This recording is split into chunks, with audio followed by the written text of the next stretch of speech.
ආත්ම අවබෝධයෙන් අපිත් එක්ක සාකච්ඡා කරලා අපිට ලබා දුන්නු නම්‍යශීලී සහයෝගයේ සම්බන්ධවෙනුත් මම අපේ ස්වාමීන් වහන්සේ ඇතුළු මහා සංඝරත්නයට ස්තුතිවන්ත වෙනවා.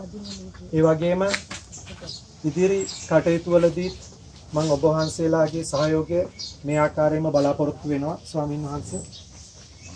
ඊළඟට මේ කටයුත්ත දිගටම කරගෙන යාමේදී අපිට මේ ගම්වාසී ඔබ සැමගෙන් විශාල සහයෝගයක් ලැබුණා.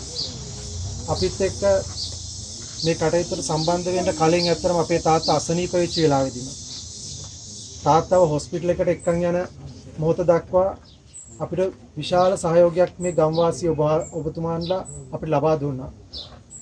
මම ඒ ගැන ඔබතුමන් හැමෝටම ඉතාමත්ම ස්තුතිවන්ත වෙනවා.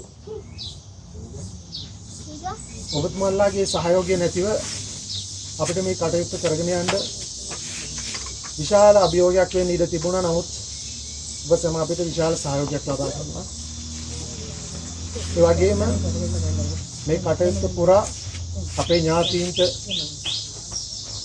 නවාතැන් පහසුකම් ලබා දෙමින් අපිට ආහාර පාන ලබා දෙමින්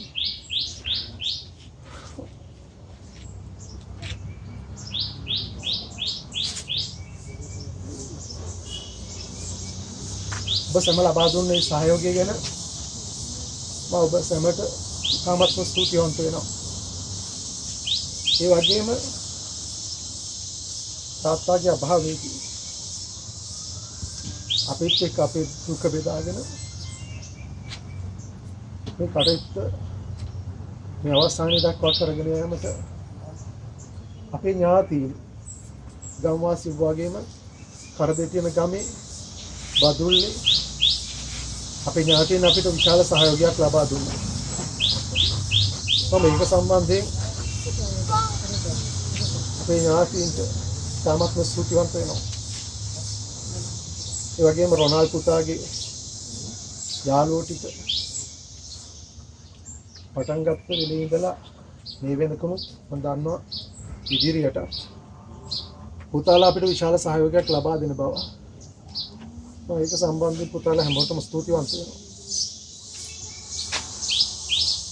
ඒ වගේම මේ කටයුත්තේදී කරුණානන්ද මහත්මයා ප්‍රමුඛ මරණාධාර සමිතියනොත් මල්ලිකා මල්ශාලාවෙනුත් අපිට ලබා දුන්න සහයෝගය වගේම ඔබතුමන්ලා අපිට මේ කාලසටහන වෙනස් කිරීමේදී ලබා දුන්න මේ නම්‍යශීලී සහයෝගය පිළිබඳව මම ඔබ සැමට ස්තුතිවන්ත වෙනවා. ඒ වගේම අපිට ආහාර පාන ලබා දුන්න මේ කේටරින් සර්විස් එකේ විශේෂයෙන් උදව් කරපු සුසන්ත මාලිකා ස්තුතිවන්ත වෙනවා. ඒ වගේම මේ අවස්ථාවේදී මම අවසාන වශයෙන් උනත් අමතක නොකළ යුතුයි පේරාදෙණිය හොස්පිටල් එකෙන් ලබා දුන්න සහයෝගය